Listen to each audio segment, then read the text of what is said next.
Good morning मेरे प्यारे बच्चों, होप सो ऑल गुड। आप लोगों की पढ़ाई अच्छी चल रही होगी। हमने इससे पहले भी बहुत अच्छी अच्छी वीडियो हिंदी के लेकर बनाए हुए हैं, तो अगर आपने उनको नहीं देखा है तो ज़रूर से पहले उन्हें देख लें, फिर हम लोग स्टार्ट करेंगे। तो आज की वीडियो में हम लोग ग्रामर पोर्शन नहीं, व्याकरण पोर्शन नहीं, हम लोग किताब स्टार्ट करेंगे, जिसमें पहली किताब है हमारी क्षितिज को स्टार्ट करेंगे। तो क्षितिज को स्टार्ट करने से पहले, इस वीडियो को स्टार्ट करने से पहले सबसे पहले आप बुक कलम लेके आ जाओ, कॉपी कलम लेके आ जाओ, फिर हम लोग स्टार्ट करते हैं।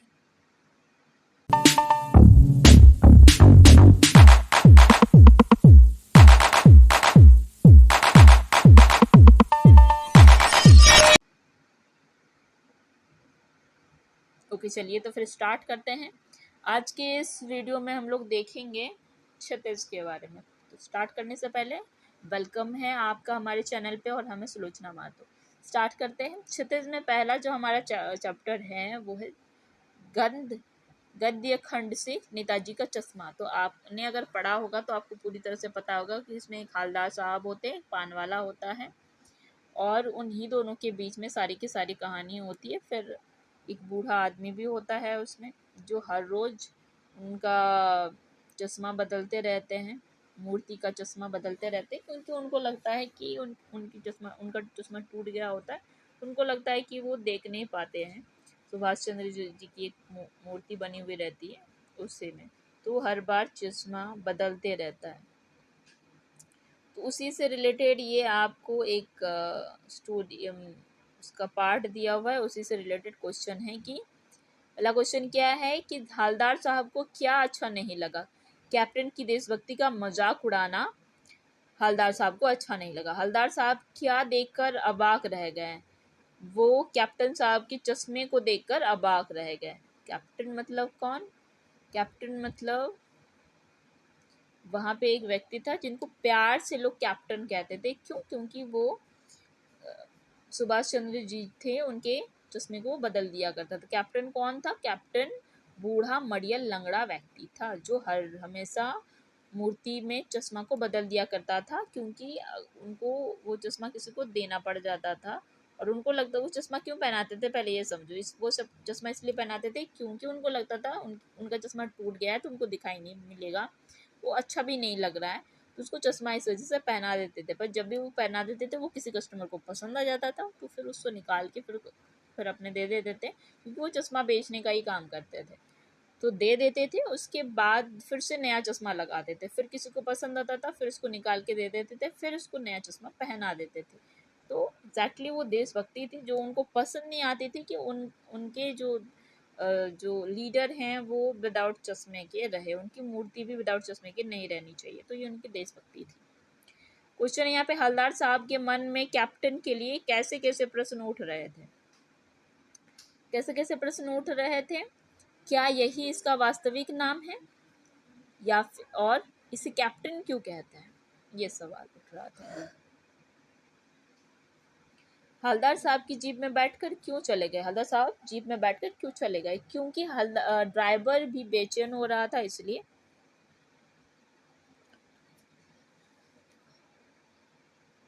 और उन्हें काम भी था, इसलिए, क्योंकि बेचैन भी हो रहा था और उनको काम भी था। यहाँ पे दूसरा हमारा है, पूरी बात को पता नहीं, ध्यानपूर्वक पढ़िए। हाँ, वही उसी से रिलेटेड है कुछ, हवलदार साहब वाला ही जो चैप्टर है उसी से। ये पूरी बात कौन सी थी जिसका पता नहीं था? मूर्ति बनवाने का काम मोतीलाल जी को क्यों दिया? ये बात पता नहीं था।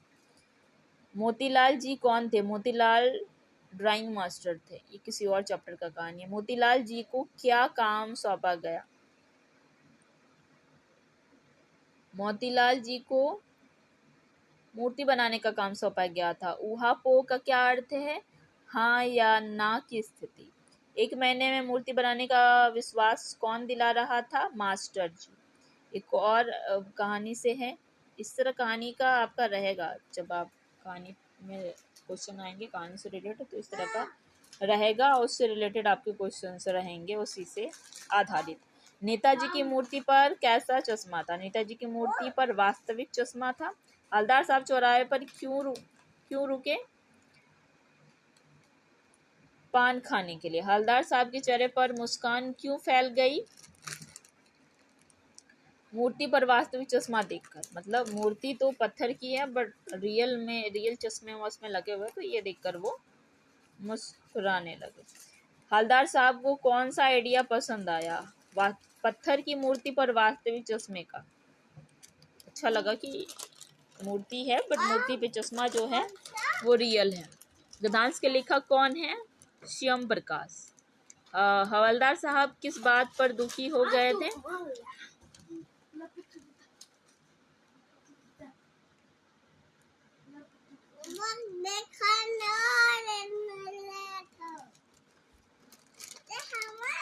हवलदार साहब किस बात पे दुखी हो गए थे? दुनिया की स्वार्थी स्वभाव पर, नेताजी की मूर्ति को देखकर, पानवाले को देखकर, इनमें से कोई नहीं। तो हवलदार साहब किस बात पे दुखी हो गए थे? इनमें से कोई भी नहीं। नेताजी की मूर्ति की ऊंचाई कितनी थी? नेताजी की मूर्ति की ऊंचाई, इसका आंसर होगा, वेट ए मिनट,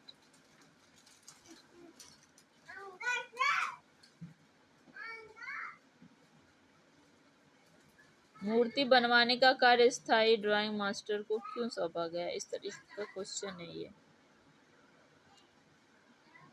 20 से 25 वाला है। ठीक है,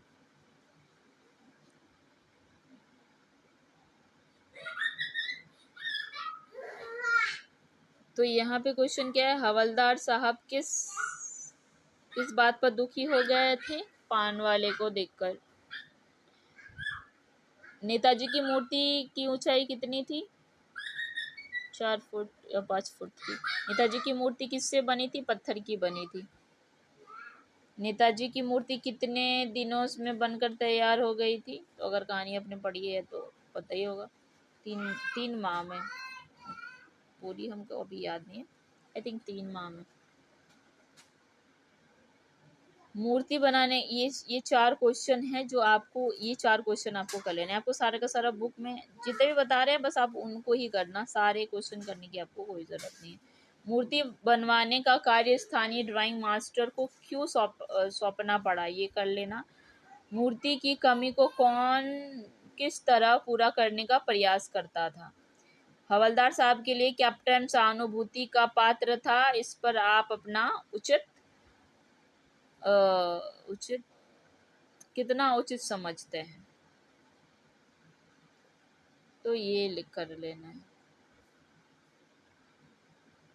1 मिनट, ओके। उसके बाद चौथा क्वेश्चन है, नगर पालिका मूर्ति लगवाने में ठोस निर्णय क्यों नहीं ले पा रही थी? तो ये 4 क्वेश्चन आपको उस चैप्टर का कर लेना है। अब हम लोग आ जाते हैं बाल गोविंद भगत का।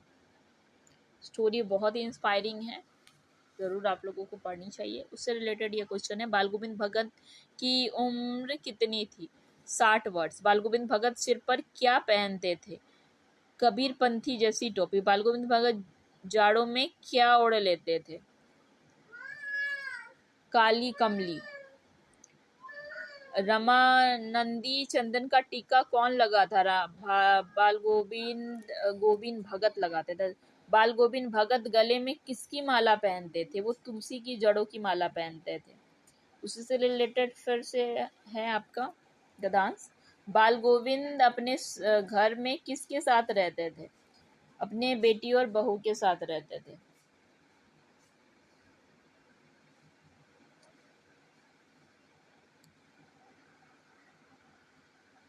किसके साथ रहते थे? अपनी बहू और बेटी के साथ रहते थे। बाल गोविंद भगत किसे अपना आदर्श मानते थे? कबीर को। बाल गोविंद भगत साहब किसे कहते थे? भगत साहब किसे कहते थे? कबीर को। भगत किसके गीतों को गाया करते थे? भगत कबीर के गीतों को गाया करते थे। भगत लोगों के साथ कैसा व्यवहार रखते थे? खराब व्यवहार।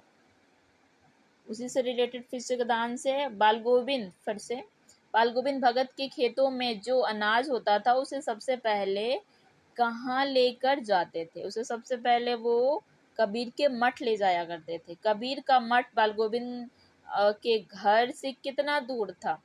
4 कोस। बाल गोविंद भगत अपने खेत में कबीर का मठ तक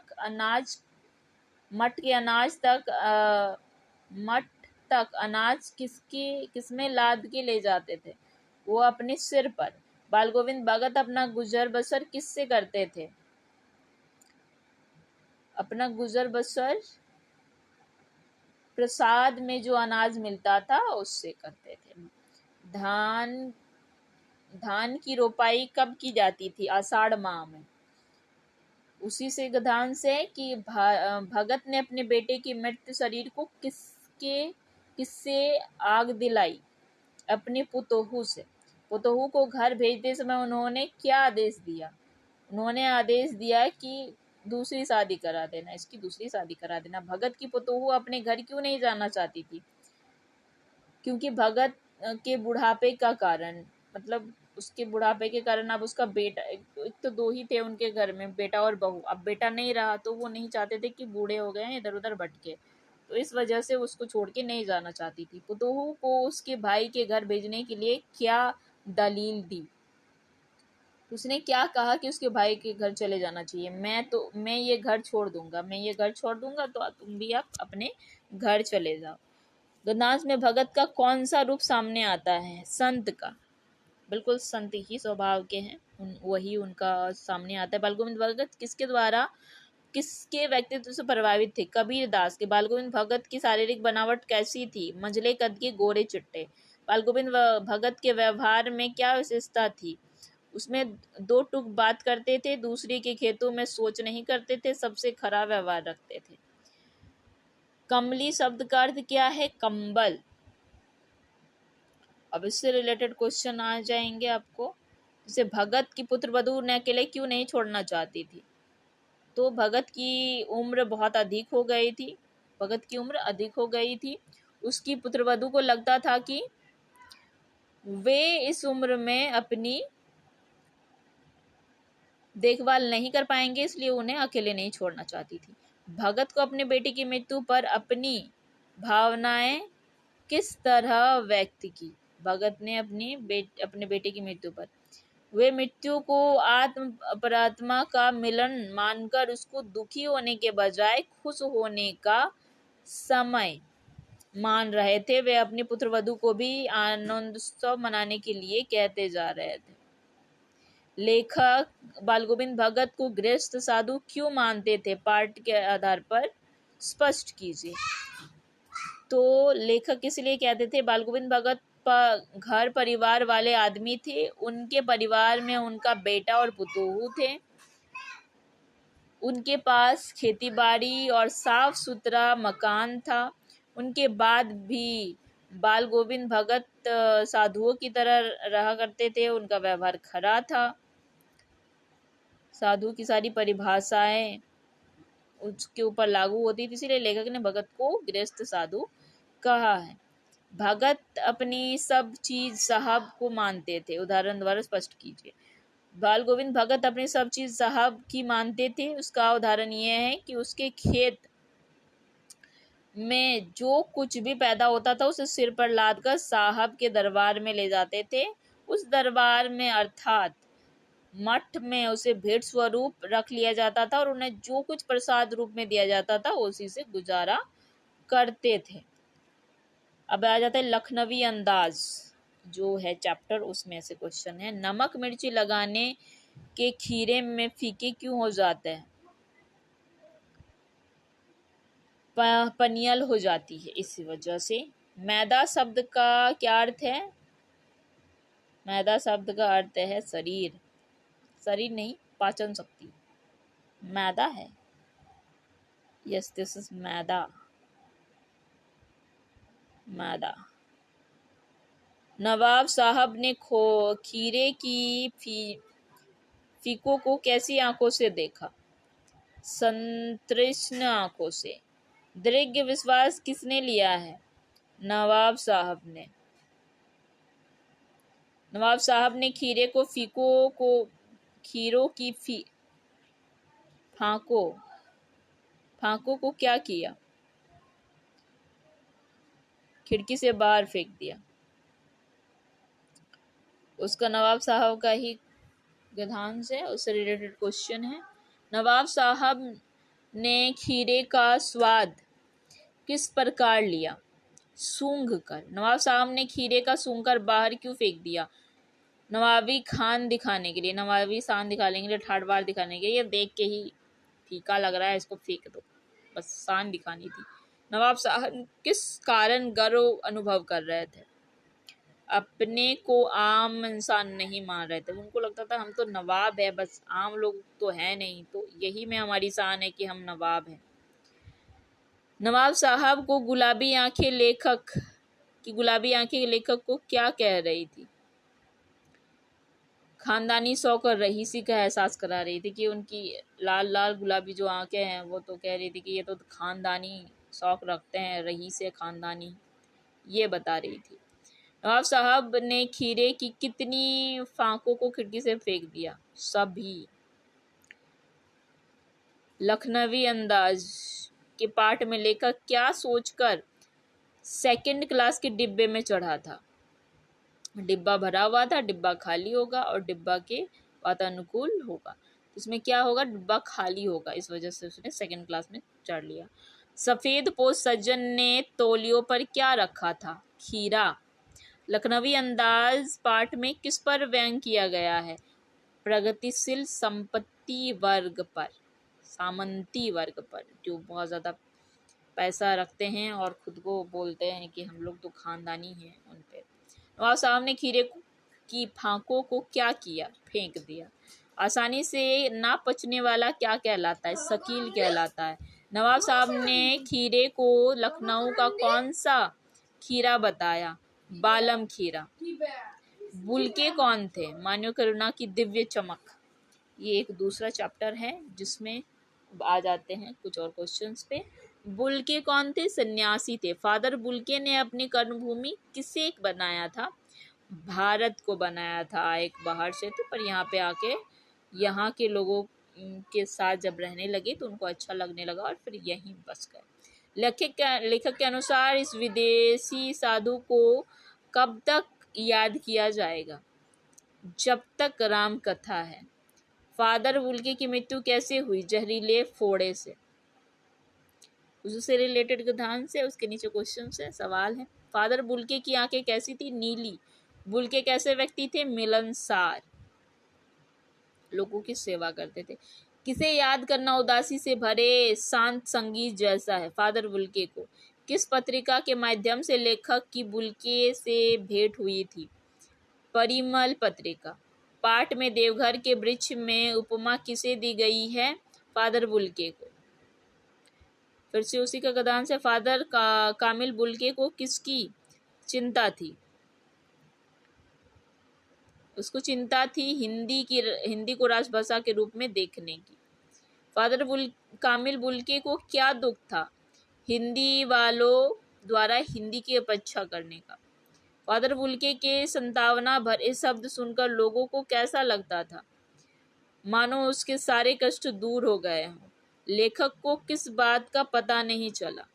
फादर की बीमारी के बारे में। फादर का ताबूत कहाँ उतारा गया? निकलसन कब्रगाह में। फिर उससे रिलेटेड दान से फादर की किस शर्त का उल्लेख हुआ है? सन्यासी बनकर भारत जाने की। फादर की शिक्षा से उनकी क्या विशेषता प्रकट होती है? वे पढ़ने में गहन रुचि रखते थे, उनकी हिंदी का विशेष प्रेम था उन्हें, और उनकी दृष्टि में भारतीय संस्कृति का विशेष प्रेम था उनकी दृष्टि में। फादर ने इनमें से कौन सा अनुवाद किया है? ब्लू बर्ड और बाइबल को उन्होंने ट्रांसलेट किया है। फादर के शिक्षा केंद्रों का सही विकल्प क्या है? जिसेट संध, दार्जिलिंग, कलकत्ता, इलाहाबाद। परिमल किसके लिए प्रयुक्त है? लेखक और उसके मित्रों का साहित्यिक समूह। अब यहाँ पे क्वेश्चन है, फादर की उपस्थिति देवदार की छाया जैसी क्यों लगती है? तो जिस प्रकार देवदार का वृक्ष आकार में लंबा, चौड़ा और सघन होकर सबको शीतल छाया प्रदान करता है, ठीक उसी प्रकार फादर बुल्के के सबके साथ घनिष्ठ संबंध बन जाता था।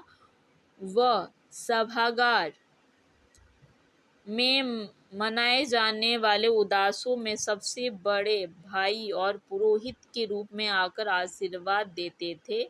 उसके चेहरे और आंखों में वात्सल्य टपकता प्रतीत होता था। फादर बुल्के भारतीय संस्कृति का एक अभिन्न अंग है, जिसके आधार पर ऐसा कहा गया है।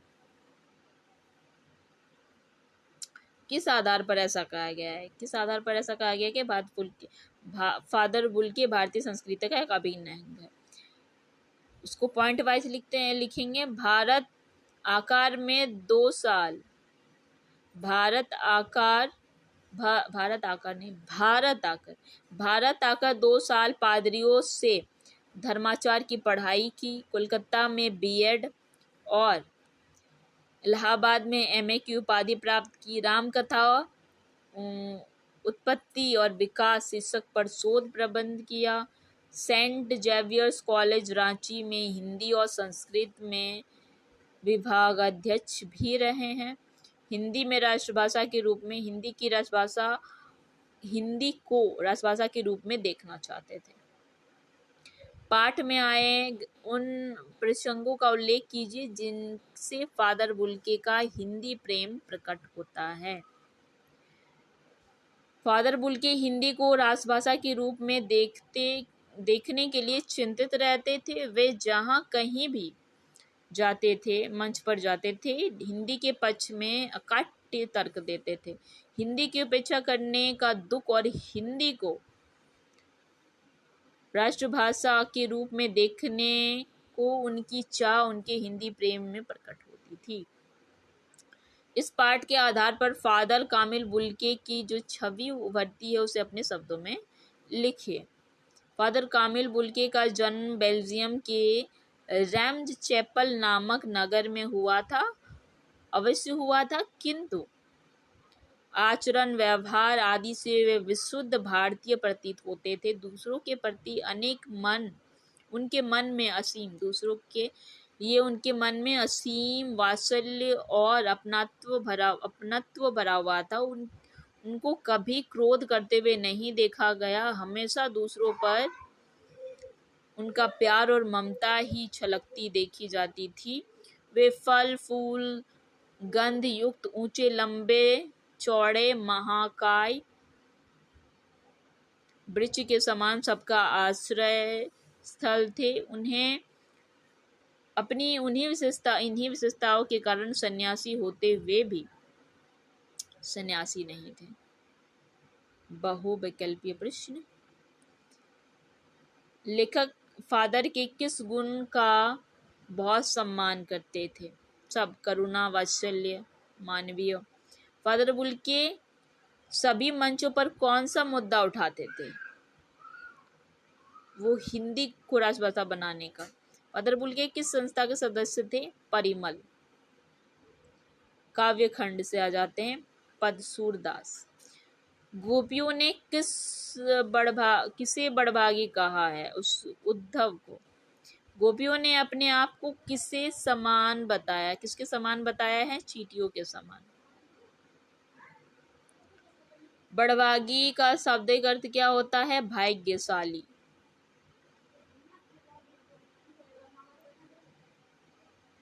गोपियों ने उद्धव के व्यवहार की तुलना किस से की है? कमल के पत्ते तथा तेल की मटकी से। गोपियों ने अपने आप को क्या कहा है? अबला और भोली। दूसरा यहाँ पे है पदांश। गोपिया योग को किसके समान मानती है, बताती है? व्याधि और कड़वी ककड़ी। गोपियां मन, क्रम, वचन और हृदय से किसको बसाए हैं? कृष्ण को। कौन काना काना जप रहा है? गोपियां काना काना जप रही है। गोपियों ने कृष्ण को किसके समान बताया है? हारील की लकड़ी के समान। गोपियां योग का संदेश किसे देने की बात करती है? गोपियां योग का संदेश उनको देने के कहती है जिनके मन में चक्री की भांति चंचल है। जिनका मन चक्री की भांति चंचल है।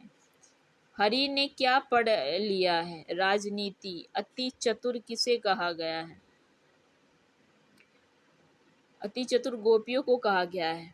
गोपियों को नहीं कहा गया, कृष्ण को, क्योंकि उन्होंने राजनीति पढ़ ली है। उद्धव कौन सा संदेश लेकर आए हैं?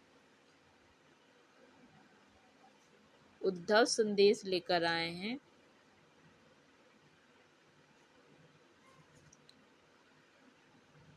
योग का। गोपियों के अनुसार राजधर्म है, योग का संदेश नहीं था। इनमें से कुछ भी नहीं होगा। उद्धव कौन सा संदेश लाए हैं? उन्होंने कहा गया गोपिया योग को कुछ किस्म योग का ही संदेश लाए हैं। हाँ, योग का संदेश लाए हैं। गोपियों के अनुसार राजधर्म क्या है? प्रजा को ना सताए। गोपिया फिर से क्या पालेगी? मन को। उद्धव भाग्यहीन है क्योंकि कृष्ण के पास रहने पर भी वह भक्ति से दूर है। बिरहिनी बिरह दही की में बिरहनी कौन है? गोपिया। कौन राजधर्म का पालन नहीं कर रहा? कृष्ण। व्याधि किसे कहा गया है? योग को।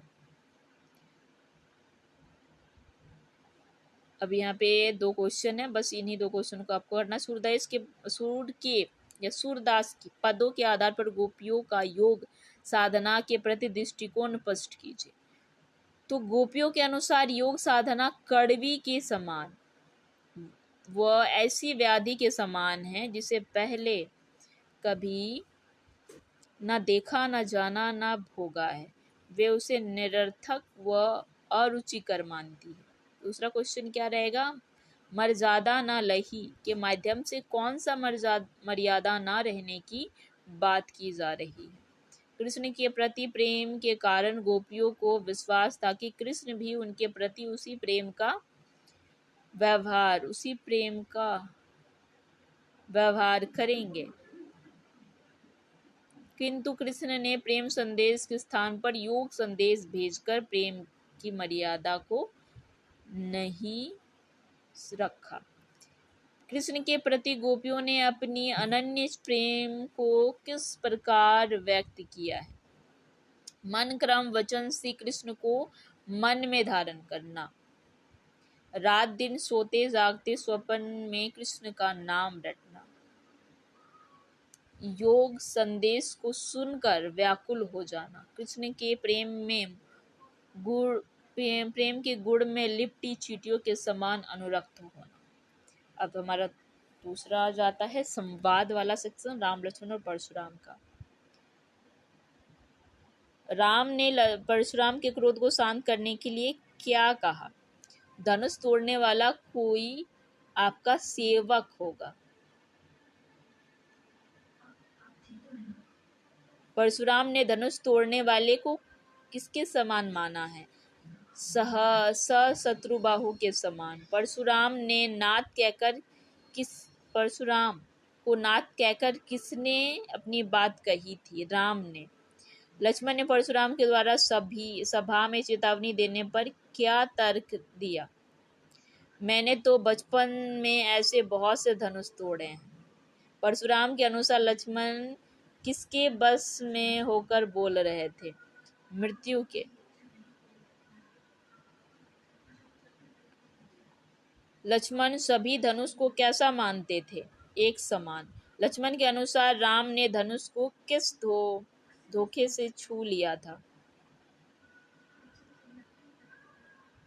नए धनुष के। परशुराम लक्ष्मण का वध क्यों नहीं कर रहे थे? बालक समझकर। परशुराम विश्व भर में अपने किन गुणों के कारण विख्यात थे? क्रोध, ब्रह्मचर्य और क्षत्रिय कुल को शत्रु मारने के कारण।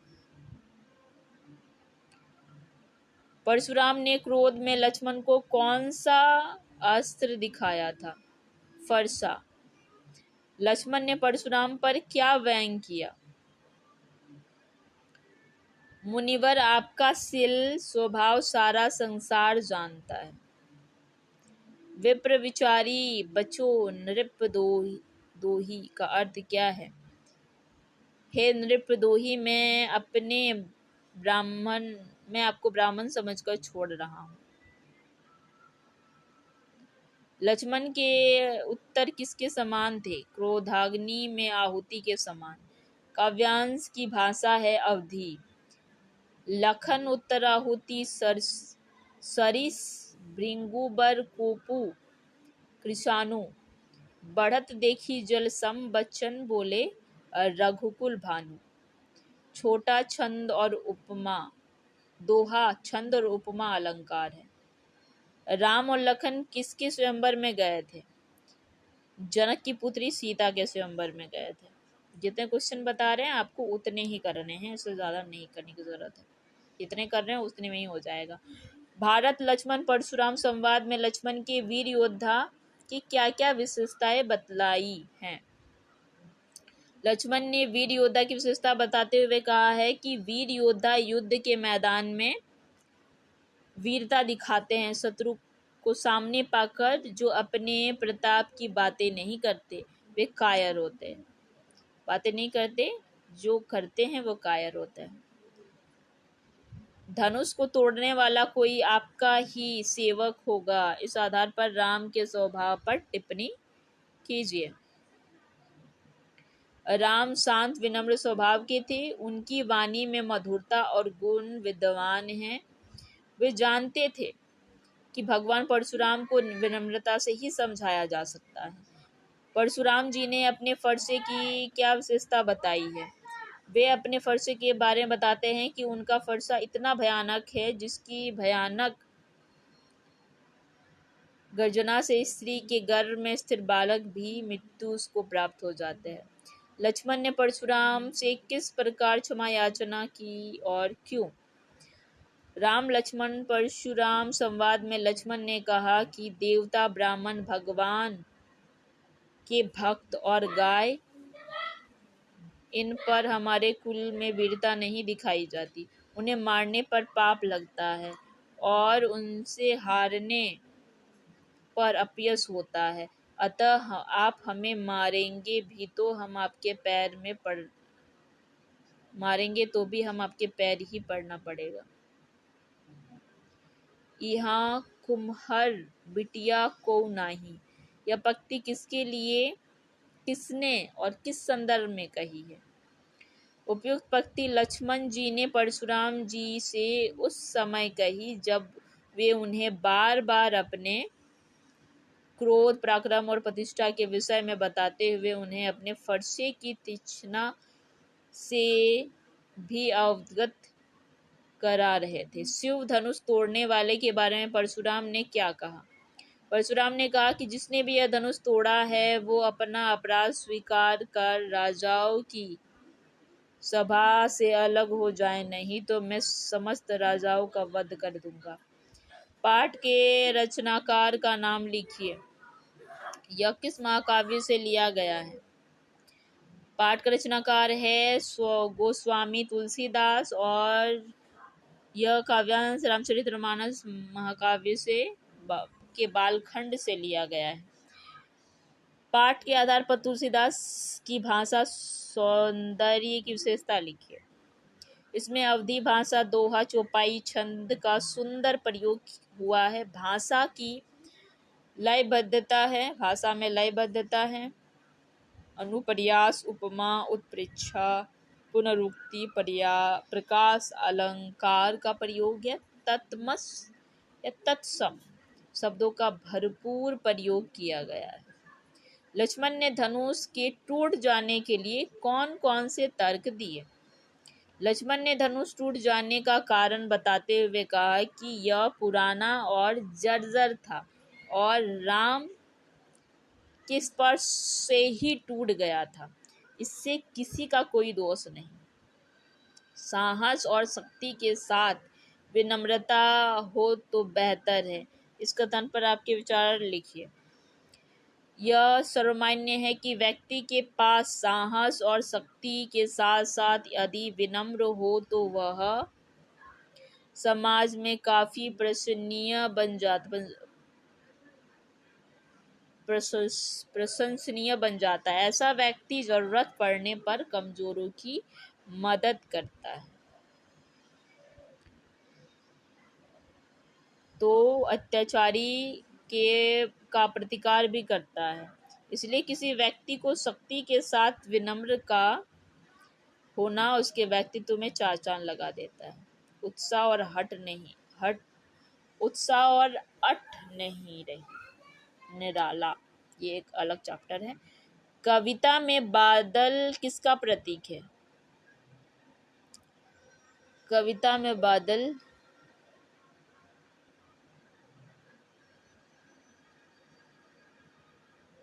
इसका आंसर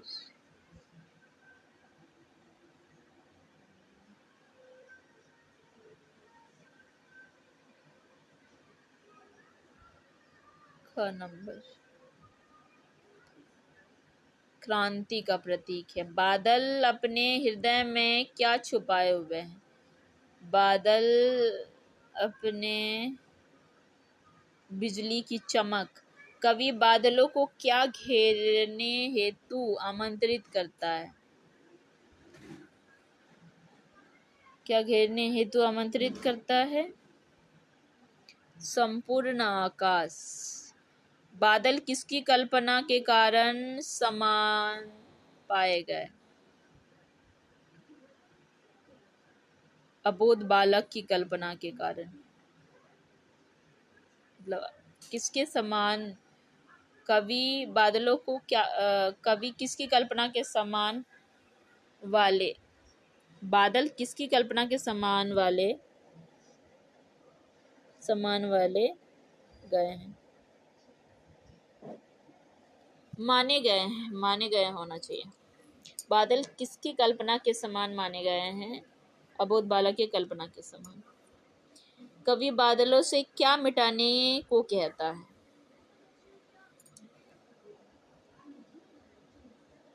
तपन, लू और गर्मी।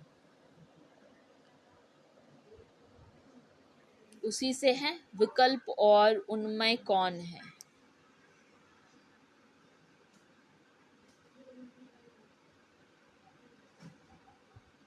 विश्व के सभी लोग। विकल और उन्मय। कवि बादलों से क्या प्रार्थना करता है? कवि बादलों से प्रार्थना करता है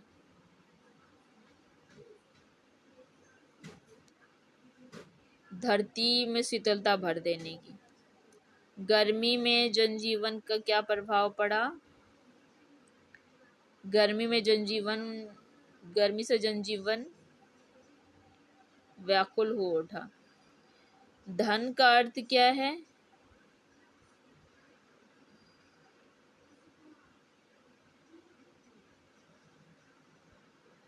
धन का अर्थ है घन का अर्थ है बिजली। चौथा नंबर ना? नहीं, बिजली नहीं।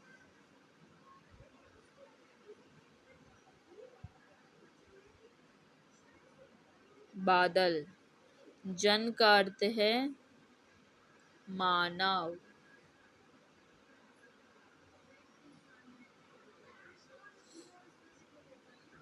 कवि बादलों को किसकी संज्ञा देता है? कवि की संज्ञा देता है। तो यहाँ पे आप क्वेश्चन देख सकते हो। कवि बादलों से संसार में क्या भरने के लिए कहता है? जोश का पौरुषमय स्वर भरने को कहता है। कवि के अनुसार बादल अपने हृदय में क्या छुपाए बैठा है? चमक छुपाए बैठा है। सूत्रधार कवि क्रांति का सूत्रधार किसे मानते हैं? बादलों को मानते हैं। कवि ने उत्साह कविता में बादलों को क्या संबोधित किया है? पीड़ित प्यासे जन को शीतलता देते हैं। उत्साह किस प्रकार की कविता है? उत्साह एक आवाहन गीत है। इस गीत में कवि ने बादलों को संबोधित किया है और उनके माध्यम से अपने मन के भावों को स्पष्ट किया है। कवि ने बादलों को जीवन देने वाला तथा प्रेरणादायक बताया है। कवि की बादलों से क्या अपेक्षा है? कवि चाहता है कि बादल सारे गगन को घेर मन में विद्युत छवि को धारण कर संसार की सारी पीड़ा को अपने शीतल जल से मिटा दे। बादल गरजाकर अपना उत्साह प्रकट कर संसार में एक नए उत्साह का संचार करते। निराला जी के बादल की विशेषता बताइए। निराला जी के बादल किसी बालक की कल्पना के समान विस्तृत, अपने हृदय में बिजली जैसी आभा धारण किए हुए, वज्र के समान कठोर शक्ति वाले एवं कवि के समान नवजीवन प्रदान करने वाले हैं। कवि ने कविता में किसका आह्वान किया है? बादलों का आह्वान किया है, ताकि वे अपने जल से धरती तथा सारे संसार को नया जीवन प्रदान करे। कवि ने बादलों के माध्यम से किस प्रकार प्रतीकात्मकता को प्रस्तुत किया है? कवि ने बादलों के माध्यम से सामाजिक क्रांति का आह्वान किया है। बादल सृजन और संहार दोनों कर सकते हैं। सृजन और संहार दोनों कर सकते हैं। अट नहीं रही है तो कुछ इस तरह का क्वेश्चन है। कवि की आंखों से किसकी आभा हट नहीं रही है? इसका आंसर इधर होगा, इधर है। फागुन की। कवि किसकी सुंदरता का वर्णन कर रहा है? बसंत की चरचर भर देते हो। इसमें अलंकार क्या है? इसमें अलंकार है मानवीकरण अलंकार। कहीं सांस लेते हो, घर घर भर देते हो। इन पंक्तियों का अर्थ बताइए। इन पंक्तियों का अर्थ है बादलों का सांस लेना। नहीं, ये तो नहीं होगा। फागुन की हर सांस में सुगंधित हवा का झोंका निकलना भर देती है, ये वाला। कविता की प्रयुक्त पाठ पाठ का अर्थ है जगह जगह। कवि अपने भावों को व्यक्त करते हुए कहाँ से आंख हटाने की बात करते हैं, परंतु आंख प्रस्तुत आभा से हट नहीं रही है।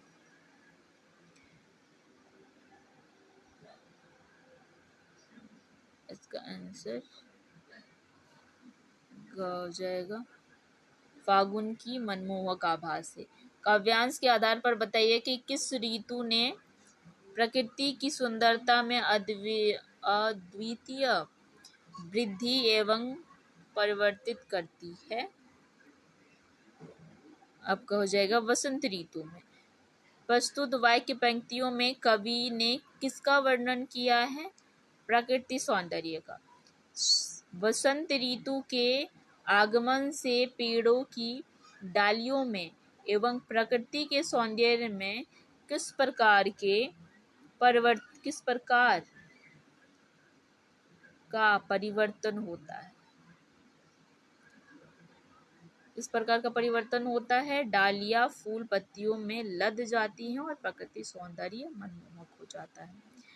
पट नहीं रही है पंक्ति में कविता का क्या चाहत है? चारों तरफ रंग बिरंगे फूल पत्ते छा गए हैं। पट नहीं रही है, अट नहीं रही है, आधा आधा हो जा रहा है। अट नहीं रही है कविता में कवि किस ऋतु का वर्णन करता है? वसंत ऋतु का। अट नहीं रही है कविता में क्या संदेश देना चाहता है? प्रकृति शोभा का। अट नहीं रही है कविता में कौन सा गुण है? प्रसाद गुण। अट नहीं रही है कविता का कवि किसका मानवीकरण किया है? फागुन का। किस महीने में चारों तरफ हरियाली आ जाती है? फागुन में। कविता में फागुन की सांस कवि ने किसको कहा है? फागुन के सौंदर्य और सुगंध विस्तार को। फागुन के सौंदर्य में देखते हुए कवि की कैसी स्थिति हो गई है? कवि फागुन के सौंदर्य में बंद कर रह गया है। वसंत ऋतु के आगमन के कारण वन उपवन कैसे लग रहे हैं? वन उपवन महक रहे हैं, पेड़ों पर नए नए पत्ते आ गए हैं और पेड़ पर रंग बिरंगे फूल खिले हैं। प्रकृति के तन में बसंती सौंदर्य क्यों नहीं समा पा रहा है? बसंत में अधिक शीत हवाओं के कारण। बसंत ऋतु का सौंदर्य अद्भुत है, पूरी धरा सौंदर्य से भरी हुई है।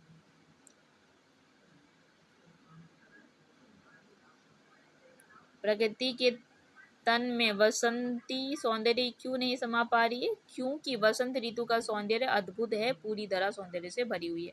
कविता में हरा और लाल विशेषण किसके लिए प्रयोग हुआ है? पत्तों के लिए। अट नहीं रही है कविता का शीर्षक किस संदेश को स्पष्ट करता है? प्रकृति सौंदर्य का सर्वत्र विराजमान होना।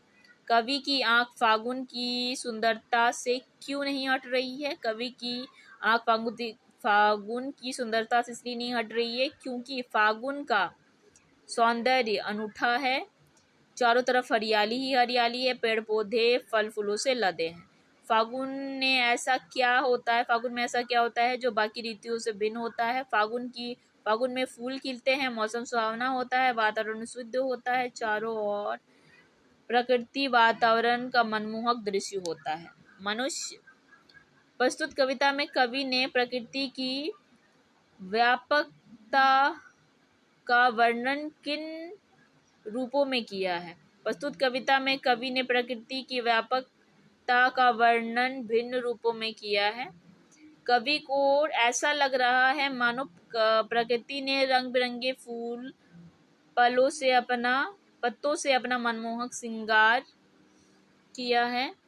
फूलों ने अपना भीनी खुशबू चारों तरफ बिखेरकर वातावरण को और भी सुगंधित किया है। प्रकृति अपने गले में लाल और हरे पत्तों की खूबसूरत माला पहनकर खुशी में झूम रही है। चारों तरफ हरियाली छाने से प्रकृति का सौंदर्य कई गुना बढ़ गया है। कहीं सांस लेते हो ऐसा कवि ने किसके लिए कहा है? क्यों? फाल्गुन महीने में तेज हवाएं चलती है जिनके पत्तियों की सरसराहट से बीच साए साए की आवाज आती है। इससे सुनकर ऐसा लगता है कि फागुन सांस ले रही है। कवि इन हवाओं में फागुन के सांस लेने की कल्पना कर रहा है। इस तरह कवि ने फागुन का मानवीकरण किया है। अट नहीं रही है कविता में सूर्यकांत त्रिपाठी निराला का क्या संदेश है? स्पष्ट किया है कि फागुन में प्रकृति का सौंदर्य सर्वत्र व्याप्त है। प्रकृति के सौंदर्य का खूब लाभ उठाएं, जीवन में प्रसन्नता का अनुभव करें, इसके इतने आनंदित हो कि फागुन की सुंदरता की तरह हमारी खुशियां भी अनंत हो। उड़ने को नभ में तुम पर कर देते हो के आलोक में बताएं कि फागुन लोगों के मन को किस प्रकार प्रभावित करता है। उड़ने को नभ में तुम पर कर देते हो से जान होता है कि फागुन में चारों ओर इस तरह सौंदर्य फैल जाता है कि वातावरण मनोरम बन जाता है। रंग बिरंगे फूलों की खुशबू से हवा में मादकता घुल जाती है। ऐसे में लोगों का मन कल्पनाओं में खोकर उड़ान भरने लगता है। अट नहीं रही है कविता के आधार पर फागुन में उमड़े प्राकृतिक सौंदर्य का वर्णन अपने शब्दों में कीजिए।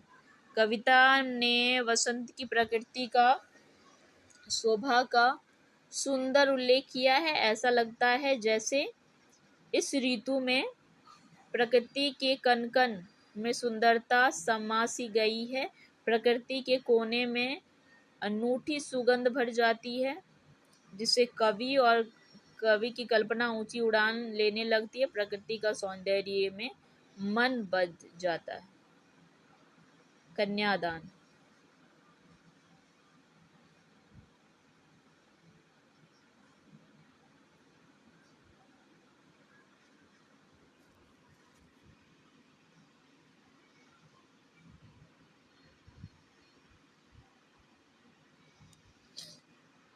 तो ज़्यादा नहीं है, जल्दी जल्दी ख़त्म करते हैं।